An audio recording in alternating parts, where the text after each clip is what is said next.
Second part of your serve is your toss and your backswing. From your stance, both arms separate, they drop down at the same time, and then they come up at the same time. Coaches call this motion down together, up together. If we focus on my toss for a minute, when my arms separate, my tossing arm drops down and then it comes straight up, and I release the ball at about the top of my head. And after I release the ball, I continue to raise my tossing arm until it's pointed straight up, and I leave it here until I swing forward. Now, when I toss the ball, what I'm looking for is no spin on the tennis ball. That's the easiest way to control your toss if you don't have any spin on the ball. And the way to do that is to just open your fingers up when you toss the ball. That should give you as little spin as possible.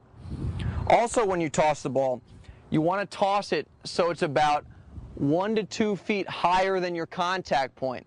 And if you didn't hit it, if you let it fall down, it would bounce about a foot or so into the court and in line with your front foot. If we now take a look at my hitting arm, when my arms separate and drop down, my hitting arm begins to rise, but I leave my palm facing the court. So even though I'm holding the tennis racket, my palm is down, and I continue to bring my racket up until it gets to this position, which is called the L position because my racket and my arm look very similar to an L, and this position is going to allow you to swing forward correctly later in your serve. Now, if I put these two arm motions together, both arms separate, they drop down together, and then they rise together until my tossing arm is pointed straight up and my racket and my hitting arm look like an L. As I begin my service motion, my arms separate and they drop down together, and we're first going to focus on my tossing arm. Once my arm drops down, it rises up and I release the ball at about the top of my head. And after I release the ball, I continue to raise my arm until it's pointed up.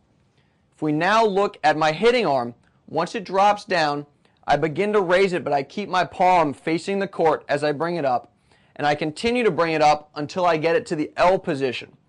If we watch these two things together, my arms separate, they drop down together, and then they rise together at the same time until my tossing arm is extended up in the air and my hitting arm looks like an L. This is Bob Bryant at the beginning of his service motion, and we're going to show you a sequence of 4 pictures to demonstrate how his arms start together, separate, drop, and rise together. Now in this first picture, his arms are together, but now his arms have separated and dropped down. Now his arms have begun to rise. He's holding the tennis ball in his tossing arm in his fingers, and he's bringing the racket up with his hitting arm, but he's keeping the palm of his hitting hand facing the court. Now he's virtually completed his preparation.